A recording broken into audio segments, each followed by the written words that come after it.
In many American families, it is common for both parents to have full-time jobs, even when they have little children. But if both mom and dad is gone all day, who or not takes care of the kids? And quite a few homes, the nanny does.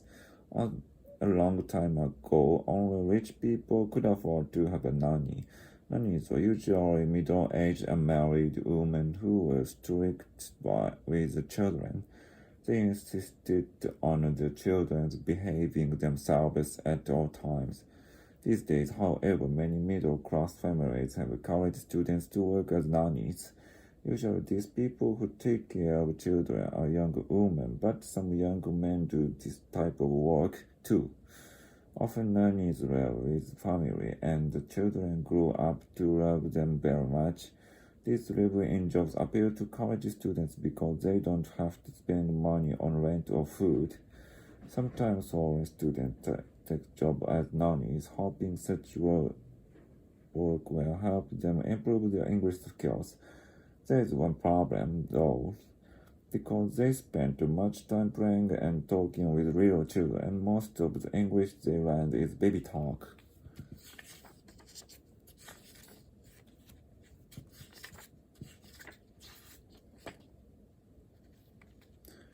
Today, in many parts of the world, it is customary for people to shake hands on meeting as a gesture of goodwill. Originally, however, the practice of shaking hands had a more practical purpose. Shaking hands originated in medieval times. In those days, when a man came across a stranger, he would often reach for his weapon out of fear in spite of himself with his right hand in case he had to use the weapon to defend himself. Sometimes the two men had been circling around each other with weapons in their hands until they laid aside the weapons.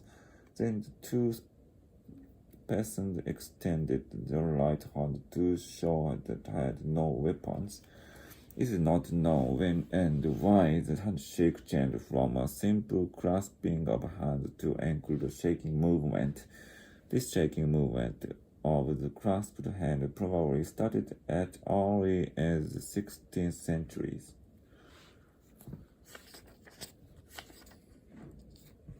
Today it seems that the earth is dangerous, and one of the big problems is the loss of trees and forests. These give off oxygen, which is essential to animal life. In the past few decades, the new need for wood has increased dramatically.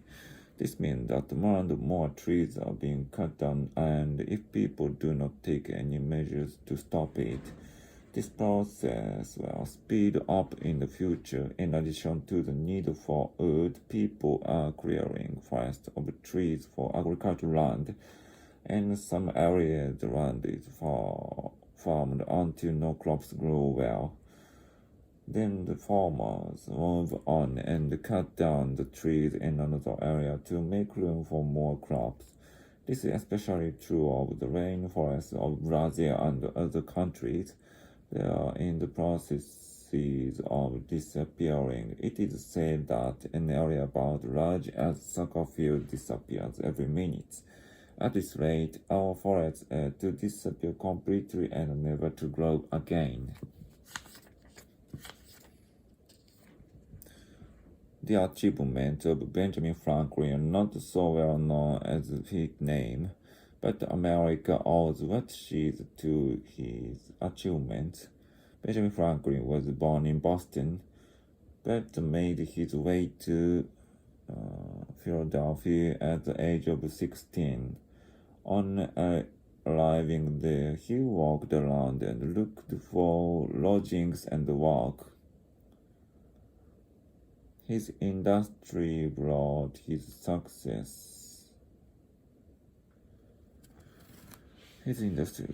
success, and when he was about 40 years old, he retired to devote himself to helping the people of his colony. So he was engaged in everything good and useful. He organized the fire company, and he saw to it that the streets of the city were lighted and cleaned. He set up the first library, the first academy, and the first post office. He made an experiment of electricity by flying a kite in a storm. As a result, lightning proved to be electricity.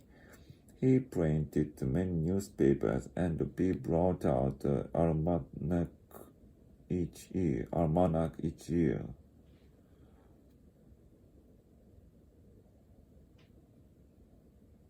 He brought out and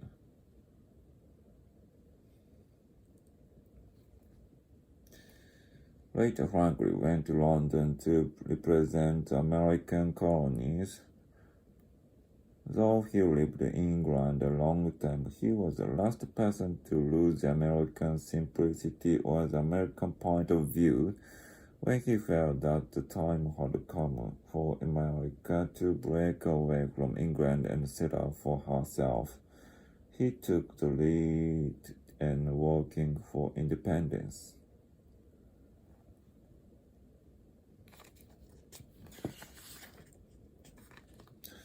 When someone sees a car coming, he shouts at you, "Look out!" Hearing the shout, you jump just in time to avoid being run over by an automobile. You owe your escape to the fundamental cooperative act by which most of higher animals survive, that is communication by means of noises. You didn't see the car coming, but someone else caught sight of it, and he made noises to communicate his alarm to you. In other words, although your nervous system took no note of the danger, you are not injured because another nervous system took note of it. For the time being, you took advantage of someone else's nervous system in addition to your own. Indeed, we are dependent on the nervous systems of others to make up for what we have missed by ourselves without paying attention.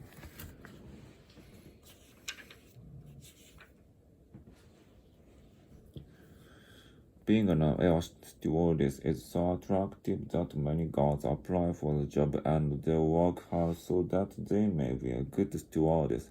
The reason is that they think they can make a living and see the sights of the world at the same time. Of course, stewardesses travel a lot, but are often too tired or too busy to pay a visit to many foreign tourist spots. They are working girls after all.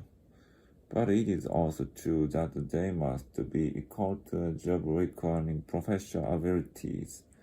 They also need to be calm enough to carry out the necessary procedures in case of an emergency.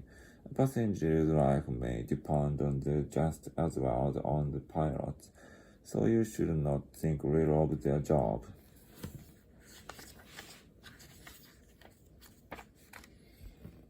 The British pride themselves on the sense of humor. As a matter of fact, they are gifted with it. If you suspected the Britishman of being without a sense of humor, he would protest strongly. Not by any means would he admit to not having a sense of humor any more than he would ever admit to being a bad driver.